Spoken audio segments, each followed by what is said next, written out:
अस्सलामुअलैकुम शराय दस्तूर से मैं हूं अब्दुल क़य्यूम सिद्दीकी और आज की सबसे बड़ी खबर ये कि लेफ्टिनेंट जनरल फैज़ हमीद जो साबिक डीजी आईएसआई हैं उनके ख़िलाफ़ एक हाउसिंग सोसाइटी के अंदर जो शिकायत थी उस पर कब्ज़े की कोशिश और इख्तियारात के नाजायज़ इस्तेमाल के ऊपर इंक्वायरी हुई और इंक्वायरी के बाद जो है वो इसमें गिल्टी करार पाए गए और अब उनको फ़ौज ने अपनी तहवील में लेकर उनके ख़िलाफ़ कोर्ट मार्शल की कार्रवाई शुरू करने का आगाज़ किया और ये पाकिस्तान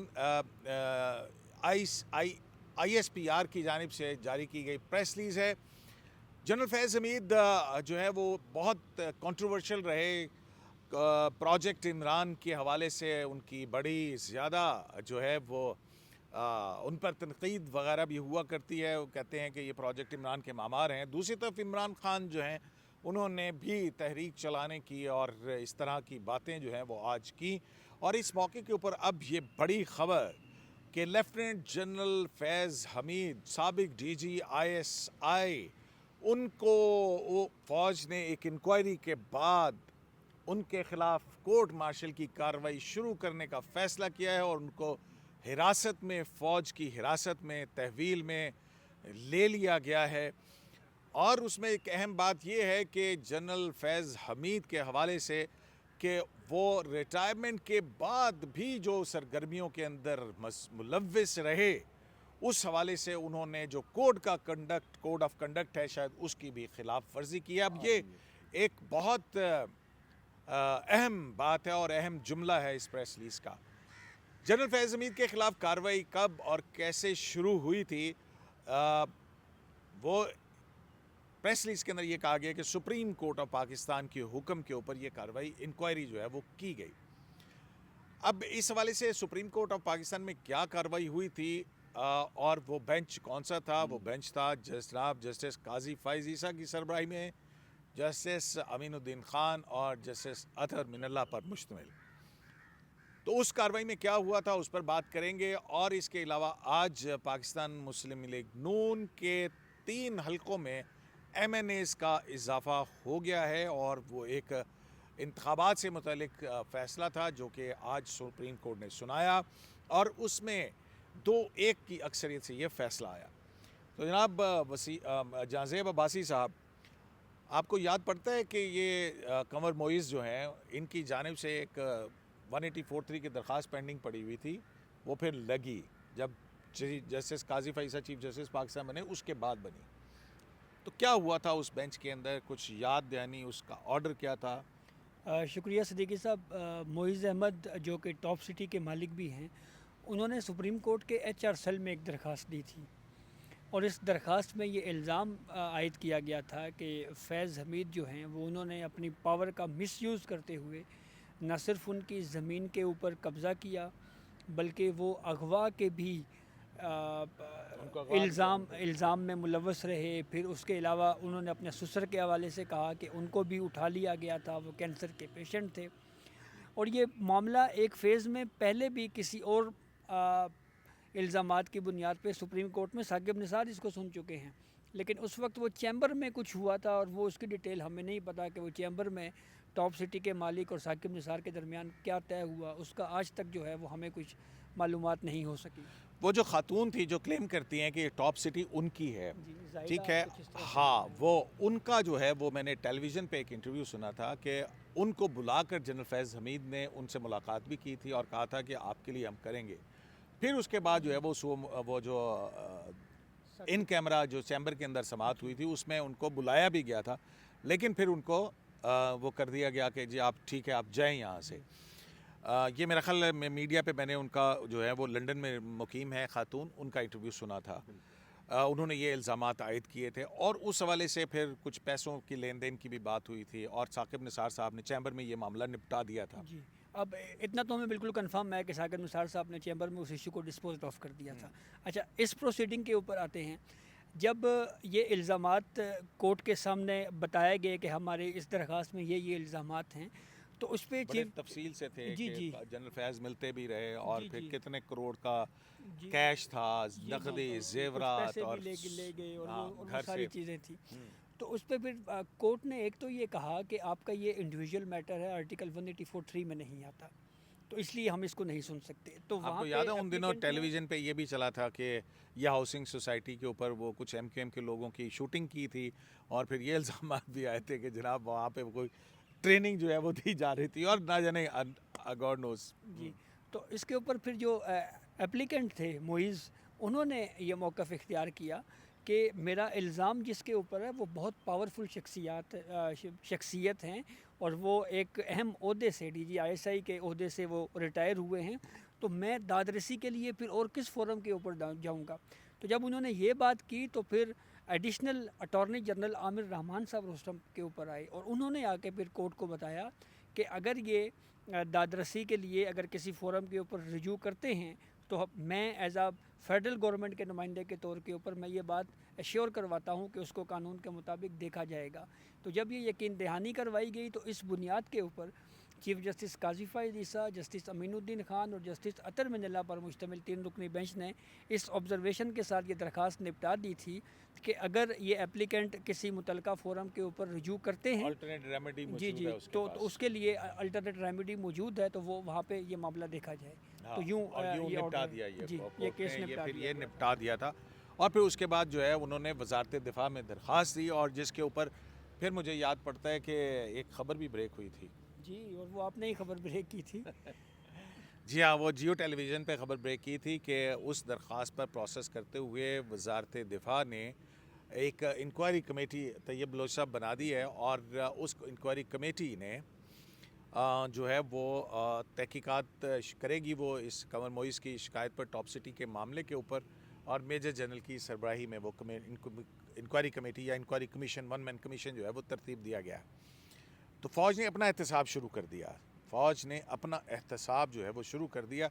तो ये एक बहुत बड़ी डेवलपमेंट है, बहुत बड़ी इसको मैं तो समझ रहा हूँ कि जिस तरह से कोर्ट मार्शल की कार्रवाई शुरू कर दी गई है, फ़ौजी तहवील में ले लिया गया है, पोस्ट रिटायरमेंट एक्टिविटीज़ के हवाले से भी आप डांडे कहाँ जाकर किधर मिलते हैं, ये भी देखने वाली बात होगी।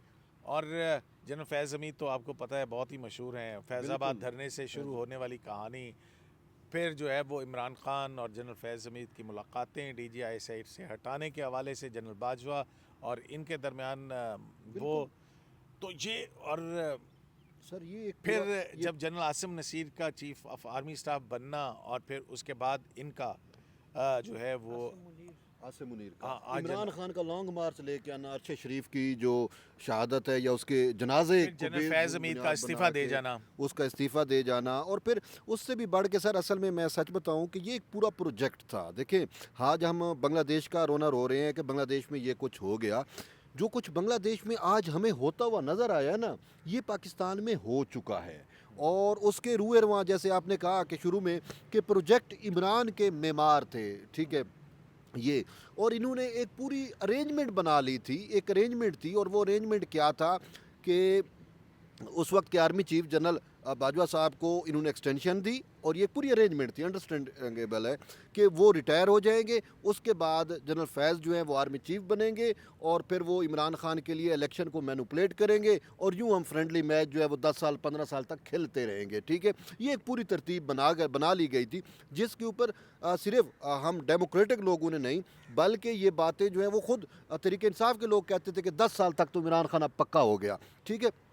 फिर विद इन इंस्टीट्यूशन रेजिस्टेंस का सामना करना पड़ा उस टाइम के आर्मी चीफ जनरल बाजवा को।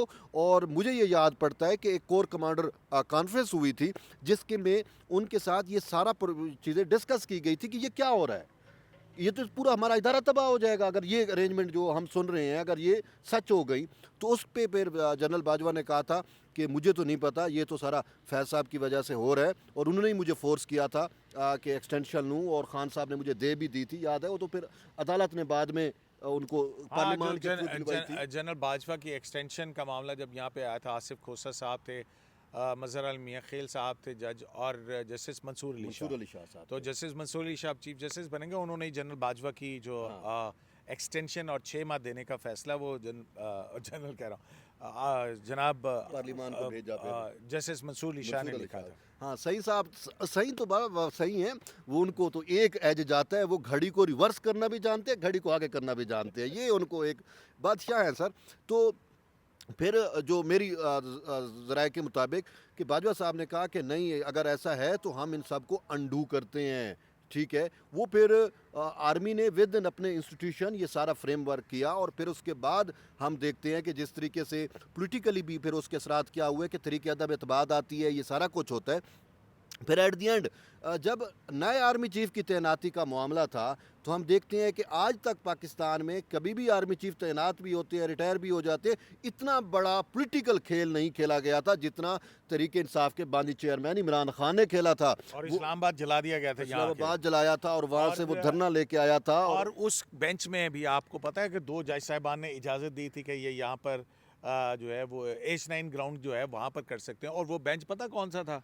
इजाजुल एहसन साहब का, जस्टिस मुनीब अख्तर का, और जस्टिस मुज़ाहिर अली अकबर नकवी, और फिर जस्टिस मुज़ाहिर अली अकबर नकवी और इजाजुल एहसन साहब, वो तो अब रिज़ाइन कर गए हैं। फिर उस पर भी तौहीन अदालत अभी तक उसके खिलाफ पेंडिंग पड़ी है, जिसमें जस्टिस जनरल याह्या खान अफरीदी ने इख्तलाफ किया था एक उसमें कि नहीं कि जनरल नहीं जस्टिस, मैंने कहा जस्टिस याह्या खान अफरीदी ने कहा था कि तौहीन अदालत हाँ, जिसमें इमरान अपना बंदयाल साहब ने ये कहा था कि हो सकता है कि उनको पैगाम ना पहुंचा हो। गुड टू सी वाले अपने उम्र का बंदयाल साहब, पैगाम हो सकता है दुरुस्त अंदाज में पहुंचा ना हो, अदालती हुक्म ना पहुंचा, जी, और वो कार्रवाई फिर कभी नहीं हुई। हाँ, इमरान खान साहब के वो पेंडिंग पड़ी हुई है सुप्रीम कोर्ट ऑफ पाकिस्तान में। तो ये पोस्ट इलेक्शन वाली, वो जो पोस्ट रिटायरमेंट वाली भी चीज़ें हैं ना, वो बड़ी खासी जो है ना, वो important वो है। इम्पोर्टेंट है, Yeah, क्योंकि उसमें हमें ये पता नहीं कि क्या है क्या नहीं। आप और मैं तो गैस ही कर सकते नहीं हैं ना गेस यार। कर सकते हैं, लेकिन बात ये है कि देखें वो जो पोस्ट फौज एक बात करती है, 9 मई का जो है इस पे जो है वो कुछ नहीं होगा। 9 मई पे जो है ना कोई कंप्रोमाइज़ नहीं है। और उसमें ये मुझे बादियुल नज़र में ये चीज़ नज़र आती है कि चूंकि ये मेमार थे, मिस्त्री तो यही थे पूरे इमरान प्रोजेक्ट के। अब इमरान प्रोजेक्ट अभी आप ऐसी इतनी बात ना, मेरा ख्याल है कि लेट होल्ड योर हॉर्सेस कि क्या निकलता है, कौन से इकदाम हैं, वो फिर बाद में कहीं बात करेंगे। हाँ, ठीक है। लेकिन एक और बात जो है वो, क्योंकि जनरल फैज़ का अदालतों से बड़े मामला जुड़ा हुआ है। जनरल फैज़ जो है भर्ती कराया सुना इसने, जज इमरान प्रोजेक्ट के तहत जजेस भी काफ़ी भर्ती हुए। अपने अत्तर मिनल्ला साहब ने तो न्यूयॉर्क में इतराफ़ किया ना सर, क्या कि इस्लामाबाद हाई कोर्ट में से 6 में से 5 जजेस मेरे लगाए हुए हैं। नहीं, तो वो तो बतौर चीफ जस्टिस, लेकिन वो एक अलग बात है कि हेड हंटिंग करना, वो एक अलग बात है। वो मतलब मैं तो उसको कहता हूँ वो भी इमरान प्रोजेक्ट के तहत लगे थे। नहीं, अगर ना लगते सर, नहीं ऐसा ना कर, ऐसा ना, नहीं बिल्कुल इस पे बात, लेकिन खत में नहीं तो नहीं तुमने साबित नहीं किया, नहीं जो नहीं, खत वो लिखा। मुदाखलत वाली बातें हैं जो है ना। आप ये देखें ना कि जस्टिस शौकत अजीज सिद्दीकी की तरफ आ जाइए। जस्टिस शौकत अजीज सिद्दीकी जो हैं, उनको वो तो ऑन रिकॉर्ड हैं। उन्होंने तो बताया कि जनरल फैज़ ने उनको हटाया और फिर कहा कि इलेक्शन से पहले रिहा नहीं होने देना। फिर वो कासी वाला मामला, फिर उस पर रेफरेंस चला, साकिब निसार साहब वाला मामला। तो ये जो रेफरेंस आया था ठीक है ना। काजी फ़ैज़ल साहब के खिलाफ, हाँ, इसके पीछे कौन था? I don't know. वो तो जो रेफरेंस था उसके अंदर उसके वो तो इमरान खान साहब थे। इमरान खान ने अपना जो है वो बतौर वज़ीर आज़म किया था, और फ़रोग़ नसीम साहब जो हैं वो वज़ीर क़ानून थे। और जो है वो उन्हीं के दौर के अंदर रेफरेंस आया था, इमरान खान साहब के दौर के अंदर काजी फ़ैज़ल के खिलाफ। लेकिन वो दोनों कहते हैं कि हम इस रेफरेंस के पीछे नहीं थे। वो ये भी मान तो वो ये चुके कह रहे हैं कि वैसे हम नहीं थे। और लेकिन काजी साहब का मौक़िफ़ ये था कि फैज़ाबाद धरना केस के बाद उनके खिलाफ ये कार्रवाई की गई है। बिल्कुल। बहरहाल वो उसके बाद जो कमीशन भी बना था, कमीशन पता नहीं कहाँ गया, उसकी क्या क्या कुछ हुआ आपको पता है। लेकिन बहरहाल ये एक 184(3) की दरख्वास्त थी जो कि सुप्रीम कोर्ट ने कहा था कि 184(3) में हम नहीं इसको देख सकते क्योंकि ये अल्टरनेट रेमेडी आपके पास मौजूद है, वजारत दिफा में जाएं और वहाँ जाएं। तो जो अब वो भी बड़ी बात है जनाब जी, अगर शौकत अजीज़ सिद्दीकी साहब हटाए ना जाते, ठीक है ना, वो रेफरेंस आ डाल के यहाँ पे, और साकिब निसार साहब, यार सारी चीज़ें ये किधर को किधर जा रही हैं यार। बिल्कुल बिल्कुल। और फिर शौकत अजीज़ सिद्दीकी ना हटाए जाते तो वो chief justice Islamabad high court बनते, लेकिन वो हटाए गए तो फिर उसका फ़ायदा किसी और को हुआ। किसी और को हुआ, सही बात है। और उस और ने 5 जज भी लगा दिए, लेकिन अच्छा, तो ये जो 2 साल की मेहनत ज़ाया हो जाएगी वो क्या है? जी वो तो एक ऑडियो मुबैना आई थी और उसमें ये बात कही गई थी, लेकिन कयूम सिद्दीकी साहब हमें जो नहीं, 2 साल की अकाउंटेबिलिटी मेहनत ज़ाया हो जाएगी, ये तो शौकत अज़ीज़ सिद्दीकी साहब ने जो है जी जी वो जी कहा जी था जी कि जी जी कि वो हाँ, मुलाकात हुई बेंच उन्होंने बनाने के जी अंदर जी और जी वो जी उसमें क्योंकि जनरल फैज़ हमीद के ऊपर अदालती मामलात के अंदर मुदाखलत करने के इल्ज़ामात जो हैं वो जी, जस्टिस जी, शौकत अज़ीज़ सिद्दीकी ने पहली मर्तबा कि लगाए थे। बिल्कुल।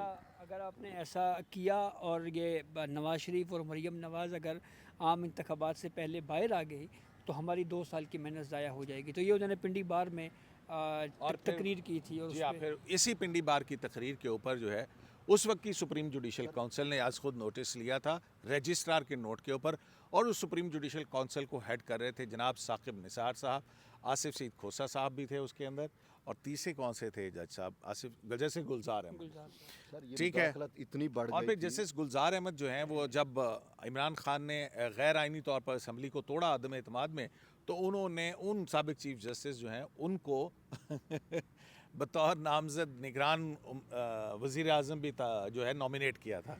सर ये मुदाखलत इतनी बढ़ गई थी कि साकिब निसार और जनरल फैज़ बिल्कुल एक दूसरे के साथ कनेक्टेड थे अदालती महाज पे भी, और वो उनको हिदायत देते थे। इवन यहाँ तक कि एक रजिस्ट्रार साहब सुप्रीम कोर्ट से रिटायर हो गए, साकिब निसार के दौर में वो थे, और वो भी जनरल फैज़ ने लगवाया था। ये तो मुझे कन्फर्म है, ये मैं सच कह रहा हूँ, ये मुझे कन्फर्म है। ठीक है ना, अब मैं नाम ज़्यादा नहीं लेता, लेकिन अदलिया के अंदर जो सारा कुछ हुआ वो जनरल फैज़ के बरह रास्त डायरेक्शंस पे चीज़ें होती रही। और फिर आपको याद है कि यही हमारी अदलिया, देखिए ये एक सच है, तलख सच है, हमारी अदलिया इमरान प्रोजेक्ट के लिए लॉन्ड्री का भी काम करती रही। उस टाइम भी हम यही कहते थे यार ये अदलिया को, अदालतों को क्या हो गया है कि तरीके इंसाफ के लिए लॉन्ड्री का काम करती हैं, कि जो भी और इमरान लीडर आता देखे ना था। वो उस 5 रुकनी बेंच ने जिसकी सरबराही आसिफ सईद खोसा कर रहे थे, पैनामा का के अंदर से अकामा निकाल के ताहयात नाहली की तरफ नवाज शरीफ को धकेला, जबकि साकिब निसार, उमर अताब बंदयाल और तीसरे कौन से जज साहब थे, मेरा ख्याल इजाजुल हसन साहब थे, जिन्होंने फिर इमरान खान को सादिक और अमीन का सर्टिफिकेट दिया और नवाज शरीफ को पार्टी हेड से भी हटा दिया कि ये चूंकि अब सादिक अमीन नहीं है, पार्टी सरबराह भी नहीं हो सकता। और इवन के वो आर्टिकल 6 तक भी उस टाइम पहुंच गए थे, जो आर्टिकल 5 में इंप्लीमेंट ना करे तो पता नहीं क्या क्या साकिब निसार साहब अपने बहुत definition बहुत में क्या शुक्रिया आप दोनों का। आज हम जल्दी में जो है वो इतनी ही तफसीलात आपके साथ शेयर कर सकते हैं, क्योंकि लोग कहते हैं कि आप बहुत लंबा व्लॉग करना शुरू कर दिया आपने। तो जनाब ये जनरल फैज़ हमीद एक दौर है, एक दौर और वो दौर जो कि शुरू हो जाता है ना जाने कहाँ से, बतौर डीजीसी उनकी तकर्री से, और फिर बतौर DGISI उनकी पेशावर कोर कमांडर, और फिर वहाँ पे भी पता नहीं क्या क्या ना जाने कहानियाँ हैं।